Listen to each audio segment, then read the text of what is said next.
Hey folks, Dave here, and I like knives. Here to talk to you today about the Cold Steel Thin Wolf, which is this. But first, how big is it? Here we have the Cold Steel Thin Wolf measured up against the Ontario Rats number 1 and 2, both kind of budget competitors. Here we have it against the Endura and the Delica. Here we have it against the Spyderco PM2 and Para 3.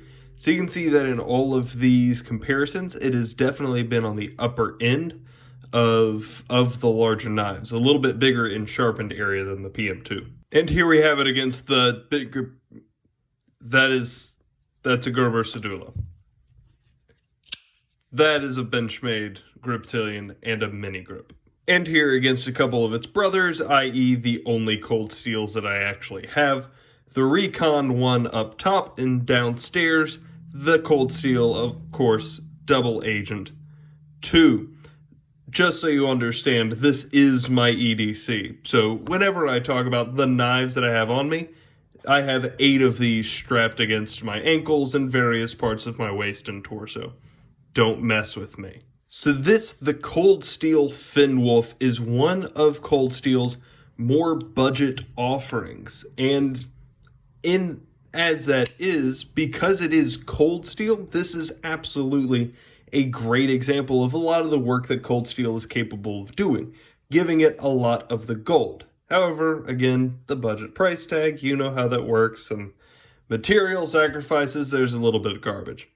Let's get into this. To start out, we're going to go with the size, and as I showed you with the comparisons, we've got a 3.5-inch blade here, a 4.75 inch handle, only about a 1/10 of an inch thick, as well as only a little bit more than 3 ounces, a little bit less than 3.5.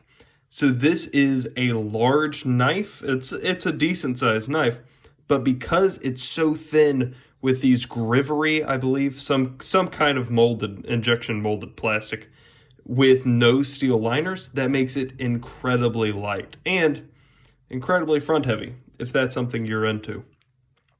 So the size is pretty solid for what it is. And straight into it, the concept is incredible. The concept being a very budget, outdoorsy bushcraft. That's the word I'm looking for. It's a bushcraft knife. Essentially a folding Mora. Mora, of course, being one of the cheapest ways to get into a bushcrafting fixed blade. This, one of the cheaper ways to get into a bushcrafting-centric folding knife. Now, what makes it so bushcrafting, you can see grind there. You might not be able to tell on camera, but this thing is a little funky in the knife area. This is called a Scandi grind. What that means is that here on my Gerber 06, you can see that there are several different grind lines on this blade. We got the swedge up top, we got the flats going through the spine right here, we have the primary bevel right here. This is the part that is actually sloping down into the blade, and then right there we got that shiny part there on the end, that is the secondary bevel. So where the primary bevel, the big part right there, goes here, that secondary bevel goes there, capping off the pyramid with a little bit different of an angle. And that's just to do different things geometrically, separate material in different ways, and react different to sharpening. This is a Scandi grind. What that means is there is no secondary bevel. On some knives sold as a Scandi grind, there is what is called a micro bevel, which is basically cheating your way into a Scandi grind. My understanding is that Thin Wolves absolutely do not have this. I don't believe this one does. But the Scandi grind, so it is just from the flats straight into the cutting bevel. So this slope stays consistent from that line right there down to that line right there. And what that does is react differently with the different materials being cut. So as a bushcraft knife, what are you doing? You're doing a little bit of wood processing, you're doing some feather sticking, you're doing some, I don't know, cutting up a beaver's tail. I don't know what you people do in the woods. But a Scandi grind is going to work differently in that setting. So where anything with a blade is going to separate one material from another, this and just the angle that it is will make that feather sticking just a little bit easier, will make the notching just a little bit easier.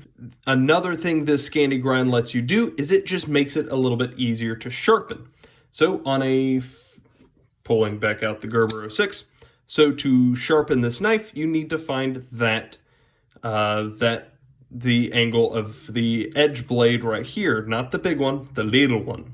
And that can be a little bit more difficult to do, especially if you're doing freehanding out in the woods. With this, if you can, all you're trying to do is match the angle of that slope right there. When you're trying to work it, find it on a stone, makes it a little bit easier. So again, benefits of Scandi grind are primarily the way that it cuts through more wood-based materials and also ease of sharpening in the field. It's just easier to keep it up. Now, that's Scandi grind, that's with the, also with the blade. I apologize, but we also have, as thin a stock as this knife is, it does have a hugely strong tip, as well as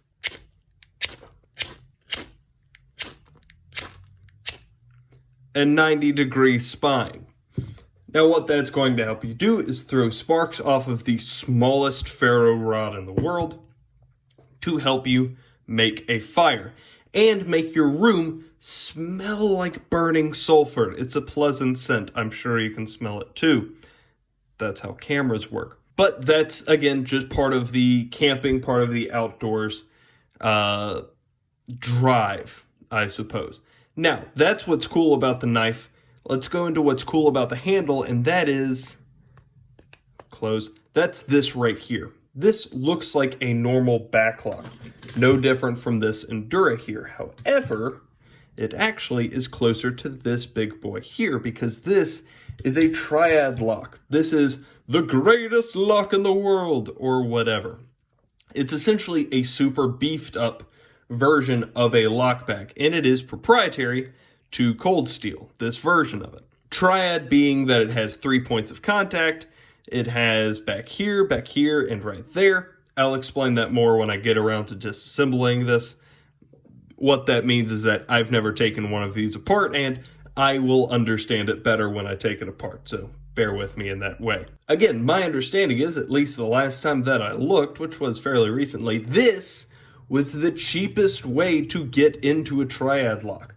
So, for the toughest lock in the world, it can be yours on a $40 knife. Some of us are out here spending a whole lot more money for what Cold Steel fans would argue is a lesser lock or whatever. Essentially, though, this is a simple tool that's going to serve you well in a purpose-built way. And in that purpose, it does work really well. Also really comfortable handles because it's a little bit rounded, and the chamfering is a-okay, except for that part right there, which you can see the poke. But not everything's great. Some of it's garbage. We're going to start off with part of what bothers me the most, and that is this pocket clip. Most specifically, that lanyard hole. I understand you're out in the woods, you want a lanyard. You can switch these and not lose anything. This isn't supposed to be a typical EDC knife, I understand, but we got to start with what bothers me personally. Next up is the materials, which for $40, you know how it works. We're going to get Oz 8, which I have no respect for, in some kind of Grivex, I believe is what Cold Steel calls their injection molded plastic. They're not great, but I mean, they'll serve you, especially for the $40. I think that's fair. I don't really have an issue with that price. The thing that bothers me most, it's the tang. I hate this. Unless this is actually able to be used as a bottle opener, which I've never used it for before. If this is a functioning bottle opener, which, annotation, then I forgive this. If it is not, get it out of here. I hate this. I hate exposed tangs. They're the worst things in the world. Cold Steel, you're capable of doing it right. Hide that tang. It's so ugly. It's so ugly. It seems like it shouldn't matter, but it's so ugly and I hate it. That is the Cold Steel Finn Wolf. There's a lot of good here. as far as, concept execution, this thing is solid. And as far as the things that I don't like, they're mostly aesthetic things that just don't work for me personally. So if you're in the market for a little bit cheaper woods knife or something to that effect, you could do a whole lot worse than one of these things. This is part of the Cold Steel Fin series, I guess. I mean, they have the Fin Bear and the Fin Hawk, which are both different kinds of fixed blades. One of them is a true Puukko, I think. The fixed blade Fin Wolf is like a 5-inch blade. The thing's awesome. If you're in the market for something like this, you could do a whole lot worse for a whole lot more money. One of the other golds right here before we end is the variety. All of the knives will come with a satin blade, but there are a couple of different colors that the handle is available in. So when color choice is on the table, you got to give that a plus where you can. If this has been helpful for you, let me know down below. If you have any questions, comments, concerns, or suggestions, let me know those down below as well. And other than that, y'all have a great day. Bye.